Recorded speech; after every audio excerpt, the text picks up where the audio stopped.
Hello student, today we are going to discuss one or more question which is a CSIR NET examination.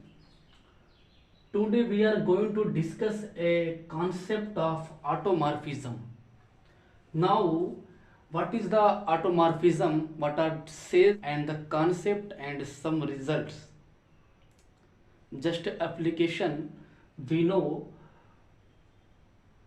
हम लोग इसमें कुछ ऐसा concept का इस्तेमाल करके कि जो मेरा ऑटोमॉर्फिज्म है वो क्या है उस पर हम लोग काम करेंगे और कुछ रिजल्ट के बारे में बात करेंगे ताकि ट्रू या फॉल्स करने के लिए हमको काउंटर एग्जांपल और उसका प्रूफ देना पड़ेगा।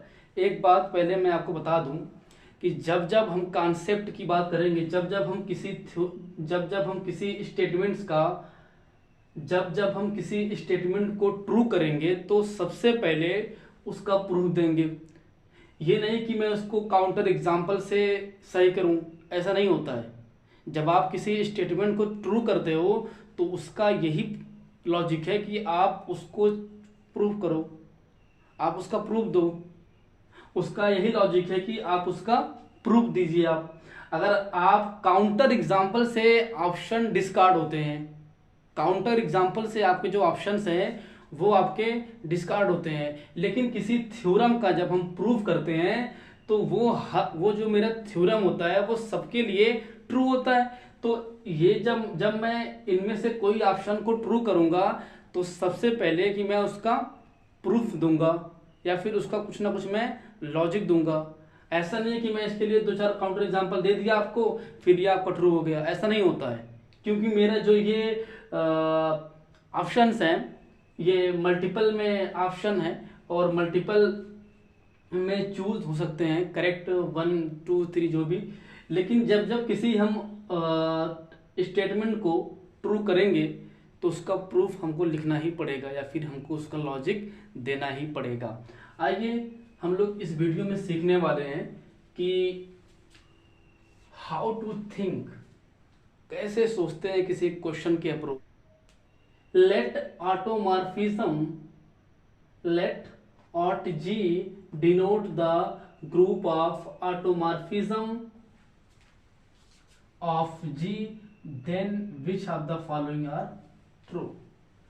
मतलब ये कि जो मेरा ये लिखा गया है ऑट जी, इसका मतलब क्या है कि ये इस ग्रुप का क्या है, ऑटोमॉर्फिज्म है। इसके चार ऑप्शंस हैं, उन चारों में से कौन ट्रू होने वाला है अभी हम देखते हैं। फिलहाल एक बार चारों ऑप्शन को पढ़ते हैं। If G is finite then aut G is finite. If G is cyclic then aut G is cyclic. If G is infinite then aut G is infinite. If aut G is isomorphic to aut H then G is isomorphic to H where H and G be to any groups। इसके चार options हैं और इन चारों में से पहले मैं इसको पकड़ता हूं। ये जो मेरा कह रहा है if G is cyclic then aut G is cyclic, उसके पहले मैं एक रिजल्ट लिखता हूं। वो रिजल्ट क्या है कि Zn इंटीजर मॉडुलो एंड्स, अगर ये इसका आप ऑट जी निकालोगे तो ये क्या आता है, this is isomorphic to, this is isomorphic to UN groups, this is isomorphic to UN groups. अगर इसके ऑर्डर की बात की जाए, aut G Zn is isomorphic to UN group. ये मेरा एक ग्रुप फॉर्म करता है। इसके ग्रुप क्या होता है एक बार आप किताब में देख सकते हो। N को, ये मेरा रिजल्ट है और इस रिजल्ट से थोड़ा सा हम लोग काम करने वाले हैं। इस रिजल्ट से थोड़ा सा अभी मेरा ये ऑप्शन डिस्कार्ड होने वाला है। साइक्लिक कब होता है, U1 is साइक्लिक इफ जो n हो या तो 1 हो या फिर 2 हो या फिर 4 हो या फिर p to the power m या फिर 2 into p to the power m, where p is the prime which is odd prime and m is a positive integer, where p is a prime number and m is a positive integer। अगर मेरा n इस तरह से होता है तब ये cyclic group form करता है। तो मैं अगर ले लूं n इक्वल टू 16 ले लूं तो इसका मैं अगर ऑट g निकालूंगा, ऑट z16, तो ये किसके आइसोमॉर्फिक आएगा, U16। और ये जो मेरा हो जाएगा इसका जो ऑर्डर कितना आता है, अगर आप इसका ऑर्डर निकालते हो और इसका ऑर्डर निकालते हो और इसका ऑर्डर निकालते हो तो इसका ऑर्डर कितना आता है, 5n आता है। तो 516 कितना आएगा आपका, 516 हो जाएगा कितना, 8 हो जाएगा। और 8 जो है ये जो मेरा ये 8 है, ये 2 इंटू 2 की पावर 3 है, which is not cyclic, which is not cyclic, क्योंकि अगर n इक्वल टू 1 या 2 या 4 या p to the power m तो 2 है, but 2 is not odd prime, 2 is even prime number.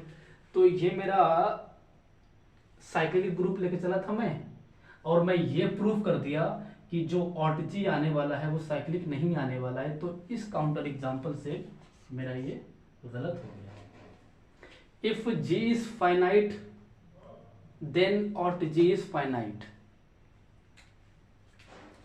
अब इसको थोड़ा सा मुझे मिटाना। अगर मैं ग्रुप को z ले लेता हूं, ये मेरा ग्रुप है जो कि ये साइक्लिक ग्रुप आपका होता है, ये आपका ग्रुप साइक्लिक ग्रुप होता है z।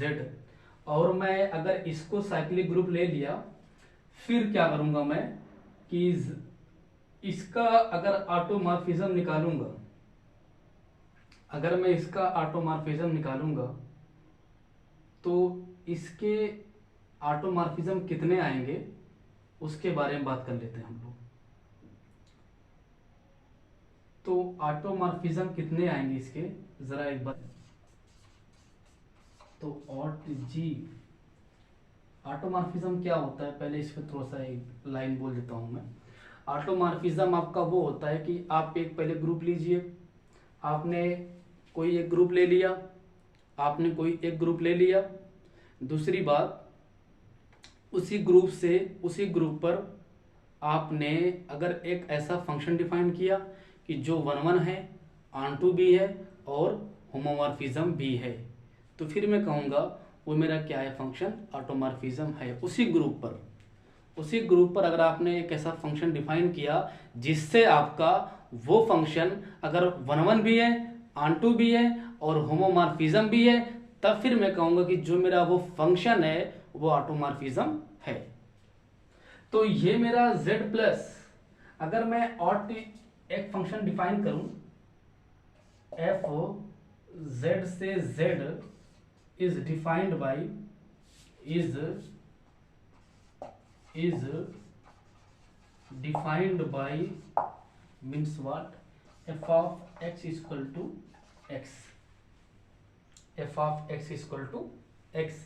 This function is a 1 1 onto and homomorphism।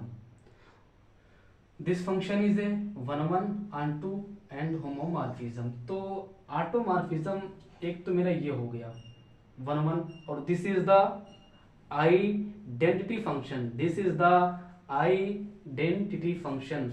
तो ऑट जी क्या होता है कि ऑट जी वो होता है मेरा कि जितने सारे ऑटोमॉर्फिज्म बनेंगे इस ग्रुप से इसी ग्रुप पर, उनका जो कलेक्शन होता है वो मेरा ऑट जी होता है। तो मेरे ख्याल से अगर आप ऑट जी निकालते हो तो एक आपको मिल जाएगा क्या, आइडेंटिटी फंक्शन मिल जाएगा। और दूसरी बात, एक अगर आप इस तरह डिफाइन करते हो फंक्शन -x लेते हो तो ये भी आपका एक 1 1 onto एंड होमोमॉर्फिज्म फंक्शन आपका ये हो जाएगा। तो एक आपका हो जाएगा minus identity, but this is group is finite. तो ये कह रहा है कि g is if G is infinite then ought G is infinite, which is wrong because this counter example। तो ये मेरा गलत हो गया। कोई दो ऑटोमॉर्फिज्म आइसोमॉर्फिक हैं, Z10 we take ought G निकालूंगा, अगर Z10 आता है तो ये कितना आएगा, फाइव n आएगा, 510, तो 510 आपका कितना होता है, 4 आएगा। आपका 510 क्या होता है, 4 आएगा। क्यों, 5 इज ए आइलर 5 फंक्शन, इसको एक बार आप किताब में पढ़ सकते हैं ये क्या होता है। तो 510 आपका 4 आने वाला है, और अगर आपने ऑट G निकाला किसका, Z8 का निकाला, तो 5 8 कितना आने वाला आपका है, तो आपको 4 ही मिल जाएगा। तो ये दोनों ग्रुप कैसे हो जाएंगे, UN हो जाएंगे, UN, तो U4 साइक्लिक, ये भी साइक्लिक, दोनों साइक्लिक हो जाएंगे आपके। बट ये Z10 and Z8, but Z10 and Z8 is not isomorphic. तो ये मेरा ऑप्शन भी गलत हो गया, तो एक ही बचा, ये ट्रू हो गया। जब मैंने 3 तो गलत हो चुके हैं तो एक ही बचा है, ये ट्रू हो गया। और दूसरी बात ये कि ये आपका क्वेश्चन 4.75 मार्क्स का है, ये पार्ट बी का आपका क्वेश्चन है। इसमें ऑटोमॉर्फिज्म का डिफिनेशंस और कुछ साइक्लिक ग्रुप के रिजल्ट्स, कुछ मोस्ट रिजल्ट्स जो कि काफ़ी जो यूजफुल हैं खास करके CSIR नेट एग्जाम के लिए, तो वो इस तरह से इसमें इस्तेमाल किया जाता है कि हम किसी भी ऑप्शन को डिस्कार्ड करने के लिए उसके लिए एक काउंटर उस ऑप्शन को डिस्कार्ड करने के लिए बहुत होता है। Thank you for watching this video.